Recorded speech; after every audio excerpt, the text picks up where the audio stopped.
Kita beralih ke berita selanjutnya. Merasa dicurangi wasit, laga Liga 3 antara Maluku FC versus Persedikap Kediri berakhir ricuh.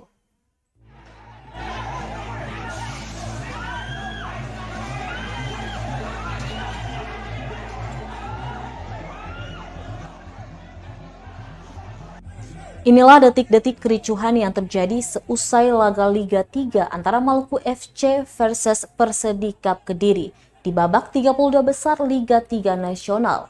Saat dikonfirmasi tribunambon.com, manajer Maluku FC, Saidna Azhar, mengatakan kekacauan terjadi lantaran pihaknya dicurangi wasit dan perangkat pertandingan dalam laga melawan tuan rumah. Menurutnya dari segi permainan Maluku FC cukup mendominasi, bahkan lebih dulu membobol gawang lawan dan berhasil unggul.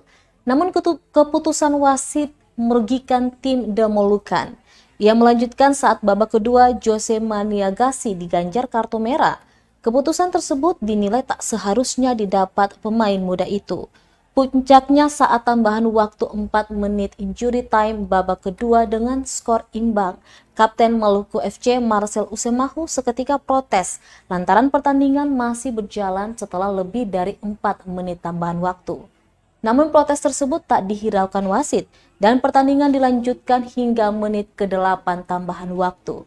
Alhasil skor 3-2 pun dimiliki Persedikap hingga pertandingan berakhir setelah gol penutup merobek gawang Maluku FC.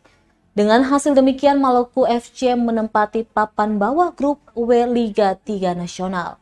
Saat ini Maluku FC masih memiliki 2 kali pertandingan, yakni melawan Persebi dan Serpong FC. Mereka harus memenangkan 2 laga tersebut untuk lolos ke 16 besar.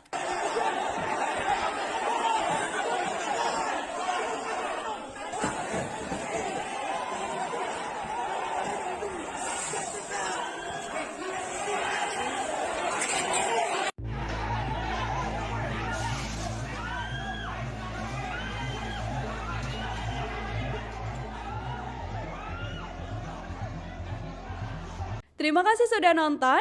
Jangan lupa like, subscribe, dan share ya.